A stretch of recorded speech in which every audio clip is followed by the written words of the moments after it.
শ্রমিক পক্ষ থেকে লোক আনাইছে, আনাইয়া আগের মাসে বলছে যে তোমাদের লিখিত হিসাবে বইলা দিলাম এই মাসে 21 তারিখে স্যালারি দিব, আজকে 22 তারিখে আমাদের আমার স্যালারি খবর নাই। তারপর সবাই যখন আন্দোলন করলো পুলিশটা গুলাগুলি শুরু করে দিছে।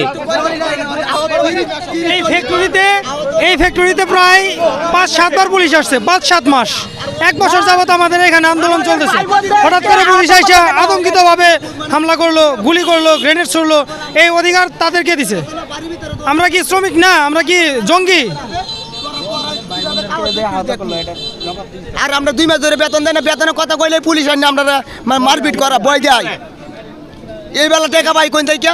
গুলি খাইছে, গুলি করব মরছে না। আরে বড় সহজে সমান স্যার, আমরা যে মনে করেন এই যে কাজ করি অফিসের ভিতরে মহিলা, সবই মহিলা লাঠি চার্জ করছে, ডাইরেক্ট গুলি করছে, লাঠি চার্জ করছে। হ্যাঁ, শ্রমিকের গুলি করছে, ডাইরেক্ট গুলি করছে। আর বম দিয়ে বম মারি দিয়েছে, পুলিশে মারধর করছে। অসুস্থ, প্রায় 20 জনের অসুস্থ, 2 জনের ইনস্ট্যান্ট মমিসিং পাঠিয়ে দিয়েছে। বিস্তারিত আমরা প্রায় 1 বছর যাবৎ এখানে আন্দোলন চলে। প্রতি মাসেই স্যালারি দিতে চাই হচ্ছে আপনার লাক্স মাইনার লিমিটেড এই জি। তো আমাদের এখানে প্রত্যেক মাসেই আন্দোলন চলে, স্যালারি ঠিক মতো দেয় না। দেখা যায় যে 20 তারিখে স্যালারি দিতে চাই, দেয় না, দেয় 29 তারিখে। গত নভেম্বর মাসের স্যালারি পাইছি আমরা জানুয়ারি 7 তারিখে।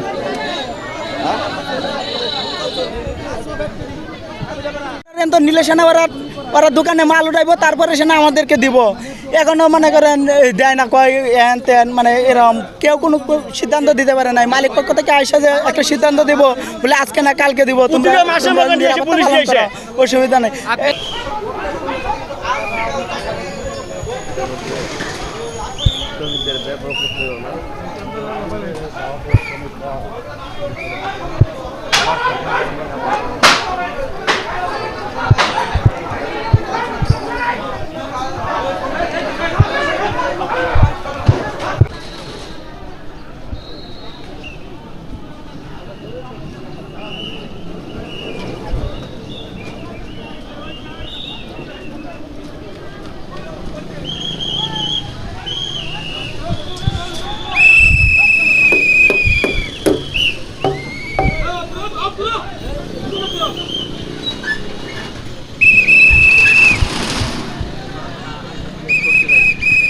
প্রাথমিকভাবে দেখা যাচ্ছে